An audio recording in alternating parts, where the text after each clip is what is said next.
여기서 보면 오이가 지금 잘 골라왔거든요. 네네. 오늘 취청오이가 있고 그 청오이라고도 하고요. 이건 백오이예요. 백다닥이라고 하거든요. 그래서 오이지 담그는 오이는 반드시 이 오이로 담가야 돼요. 백다닥이로. 근데 이특 씨, 네. 오이 씻을 때 어떻게 씻어요? 오이 씻을 때 제가 선생님 배워봤습니다. 네. 그 설탕이래. 소금을 이렇게 짓고 네. 이렇게 바락바락하면은 여기에 뭐 껴있는 뭐 이물질이라든지 가시 네. 같은 것들이 싹 벗겨지는 거 들었거든요.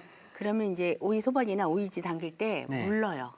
아 그래요? 상처를 입거든요. 얘가. 아. 요즘은 식초를 살짝 몇 방울 떨어뜨려서 식초물에 조금 담가놨다가 하면 불순물 다 빠지고요. 식초로요. 예, 잡균도 다 없어지고 그리고 식초물로만 해서 깨끗이 씻은 다음에 반드시 물기를 좀 제거해줘야 돼요. 아. 오이지를 담그기 위해서. 예. 네네. 가장 전통적인 방식으로 요즘 쉽게 하는 방식도 있는데 그 방식은 좀 설탕을 좀 많이 쓰더라고요. 예. 그래서 그냥 전통적인 방식이 가장 깔끔하고 오이지가 가장 맛있는 것 같아요. 그래서 저는 지금 소금하고 이거 소주예요. 아. 왜 이걸 쓰냐면 요즘 젊은 주부들이요. 오이지를 봐서 골마지가 껴있으면 썩었다고 버리거든요. 그렇죠. 예. 근데 그건 썩은 게 아니에요. 그 효모 현상이 일어나는 거거든요. 근데 소주를 넣으면 그걸 좀 방지해줘요. 그래서 옛날부터 동치미 담글 때도 그 소주를 좀 썼어요. 예, 골마지 끼는 걸 방지하기 위해서. 자, 지금 물이 끓고 있는데 네. 할까요?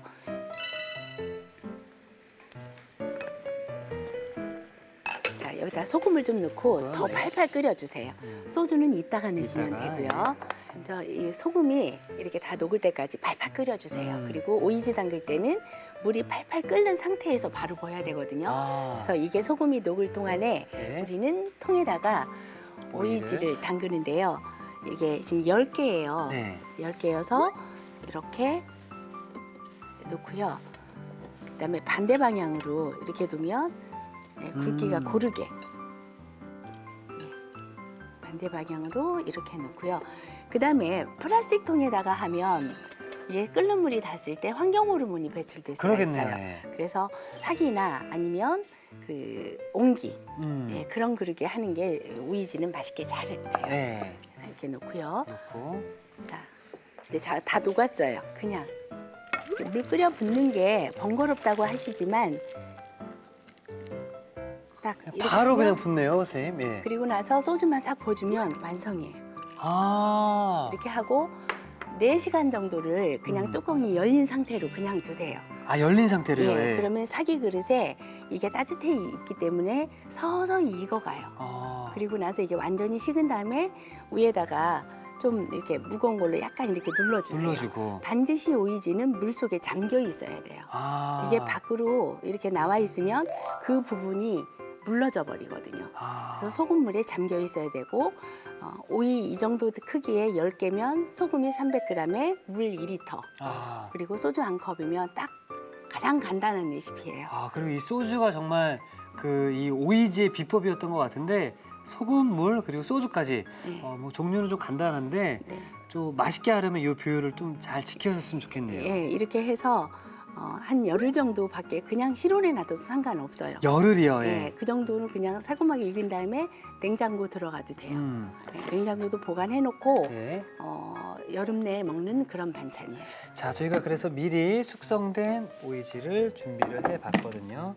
자, 색도 변하고 맛있게 변했네요, 선생님. 예, 제가 이 오이를 담글 때는 오이가 좀 작은 오이가 있었어요. 그럴 때는 소금량을 조정을 하는 거예요. 아. 예. 자 이렇게 해서 이제 숙성이 잘 된 오이를 네. 어떻게 하면 좋은가요? 보통 이제 오이지를 보면 쭈글쭈글하죠. 네. 그게 왜 그런지 아세요?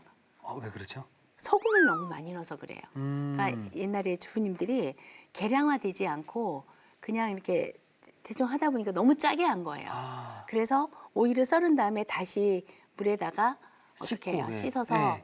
그 염도를 빼주잖아요. 그렇죠, 예. 예, 탈염을 하거든요. 그러지 말고 이거는 그냥 깨끗이 씻어서 썰은 다음에 꼭 짜면 되는 그런 오이지예요. 그런 염도로 맞췄고 네. 왜 그렇게 오이지가 덜 짜졌냐면 옛날에는 그냥 밖에만 났기 때문에 짜게 하지 않으면 물러버렸거든요. 그렇죠, 예. 예. 그래서 요즘은 냉장 보관해서 그렇게 짜지 않아도 그런 괜찮네요. 때는 그런 네. 오이지 이거를 한번 헹궈 주세요. 아 예. 자, 물로 그냥 깨끗이만 한번 씻어 주시면 돼요.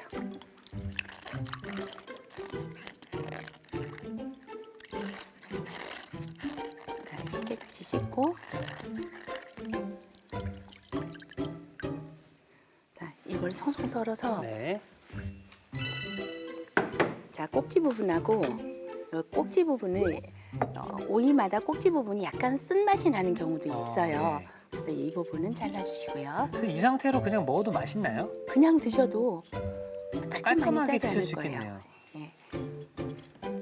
그냥 먹기도 하고 또 대부분이 오이 냉국 그 차게 그렇죠. 예. 해서 오이 그 물김치로 많이 드셨죠. 이걸 찬물에 타서 얼음 타고 그렇죠, 예. 해가지고 고춧가루 조금 송송 뿌리고 그렇게 해서 많이 드셨거든요. 자.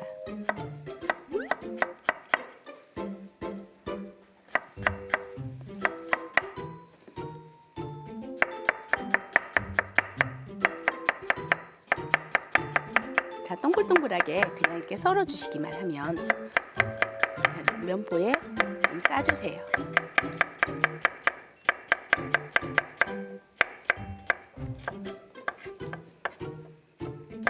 자, 5개를 양념해 놓고 이제 뭐 밥 반찬에 찬물에 밥 말아서 여름에 먹으면 제일 좋잖아요. 그렇죠. 예.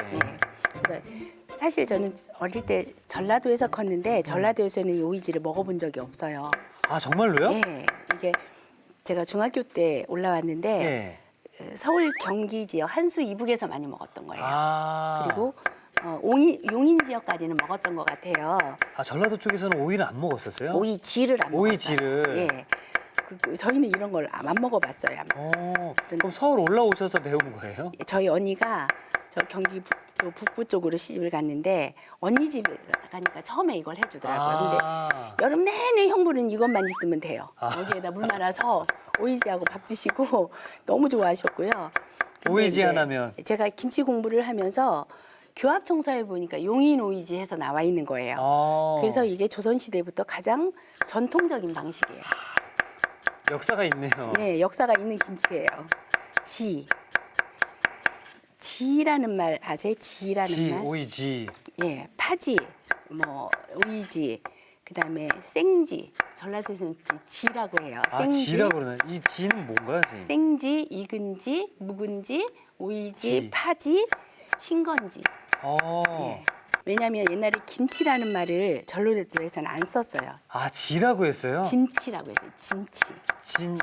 김치. 김치. 예. 김치. 그래갖고 네. 예, 김치라고 했거든요. 네. 근데 대표적으로 오이지가 그 옛날 말이 살아있는 그런 김치 이름인 것 같아요. 아. 네네네. 그러니까 지란 말이 없었으면 오이 김치가 맞는 거네요, 요즘에. 그렇죠. 요즘은 예. 오이 김치가 이제 앞으로 김치라는 말을 안 변할 것 같아요. 그렇죠. 왜냐하면 그 코덱스 세계 식품 규격위원회에 김치로 올라가 있거든요. 아. 등록이 그렇게 돼 있거든요. 예. 이거 짜는 건 좀 제가 제- 손심이 약해서 주십시오. 꼭좀 선생님, 짜주세요. 이거 물기를 그러면 네. 어느 정도 그냥 아예 그냥 꽉 짜줘야 되는 예, 이거 건가요? 꽉 짜주세요. 이거는 물기가 없는 게 네. 씹었을 때 아작아작해요. 네. 어우 너무 잘 짜요. 역시 제가 이게 아구 힘이 좋아서. 전 아구 힘이 약해요. 선생님 보시. 그게 보여, 장근이 보이세요? 어우 진짜. 네. 남자는 이런 거에 되게. 그러니까 오이지 짤 때는 옆에 꼭 계셔야 될 것 같아요. 그리고 우리 주부님들 네. 남편들이 가서 여보 장근육이 보고 싶어. 그럼 남자들은 그럼 내가 이렇게 하거든요. 이런 건 많이 활용해 보세요. 네. 아니 그냥 꽉. 됐어요. 이 정도 하면 돼요. 네. 충분히. 자 됐어요. 그거 물 버리시고요. 네. 볼 하나 주세요. 어우 잘 짜졌어요. 네. 역시. 건조해졌네요 오이가. 네. 이렇게 꼭 짜야 돼요. 이걸 양이 많이 하는 식당이나 이런 데서는요. 탈수기에 돌리는 데도 있어요. 아 정말로요? 네네네. 탈수기에서 수분을 쭉 빼거든요. 선생님 이거 그냥 먹어도 맛있나요? 그냥 한번 드셔보세요. 맛있어요. 새콤하게 익었거든요. 한 열흘 정도 된 거예요. 맛있다. 예, 열흘 정도 딱 된 건데 자, 장갑 하나 주세요. 짭조름하니 맛있는데요, 선생님? 예. 약간 어떤 느낌이냐면은 피클보다 조금 더 짭짤한 느낌? 예, 네. 그렇죠. 피클은 또 새콤달콤하잖아요. 새콤달콤 있죠. 예, 이거는 그냥 약간 짜고 새콤한 맛은 식초를 넣어서 한 게 아니고요. 초단 발효를 한 게 아니고 그냥 그렇죠. 익힌 거예요. 익힌 신맛. 자, 여기다 고춧가루로 고춧가루. 무칠 때도 순서가 있어요. 고춧가루를 먼저 고추물을 들여놔주세요. 이렇게. 고추물을 들여놔주시고요. 여기에다가 마늘 넣고. 마늘. 네, 마늘 넣고요. 이거는 한 스푼 정도, 이게 5개 양이에요. 네. 그리고 이 파도 파. 넣고요. 참기름도 넣고요. 자, 참기름도 넣어서 주물주물 해주세요.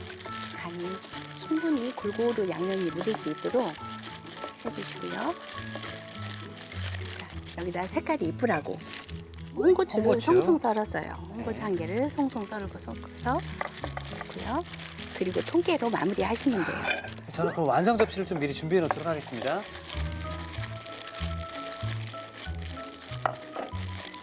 여기에다가 찬물에 말아서 딱 밥 한 그릇.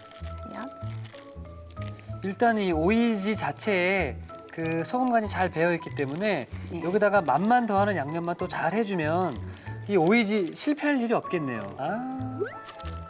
다 됐어요. 자, 이렇게 해서 오이지가 완성되었습니다.